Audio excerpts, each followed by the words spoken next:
Next, let's see about analysing some consumption externalities on our supply and demand model. In this case, we're going to have cigarettes be our product. Cigarettes have negative externalities of consumption. When we choose to use those cigarettes, that has a negative side effect for other people around us. Okay, so we've got then negative consumption externalities. So we're going to show that by moving our demand curve, right? Our supply curve is going to stay the same because we'll say that is correct. It is the true social cost curve.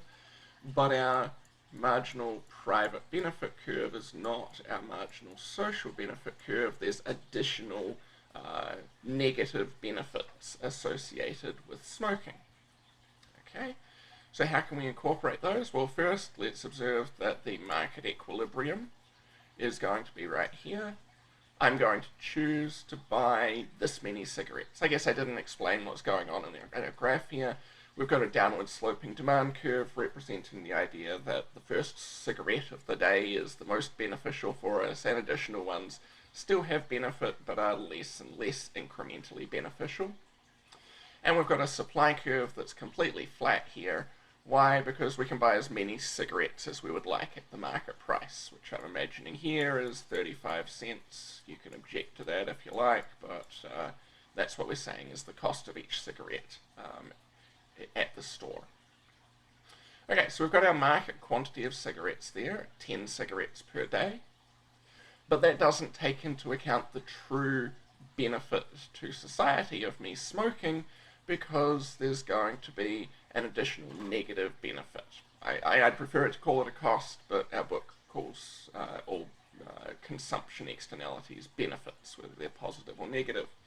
So our true benefit from smoking is actually lower than what this marginal private benefit curve shows.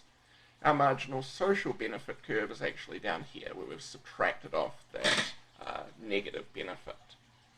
Our socially optimal level of production, of consumption, that is the number of cigarettes that would be ideal for us as a society, for me to smoke, let's say, is right here, where that marginal social benefit curve hits the true cost curve, which in this case is given by our supply curve.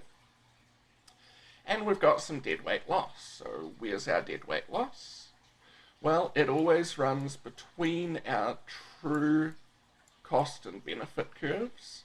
So there's our true marginal social cost curve, there's our true marginal benefit curve, so it's going to be in between those two curves, bounded by the socially optimal level in the market quantity, so it's going to be this area in here. That is our deadweight loss.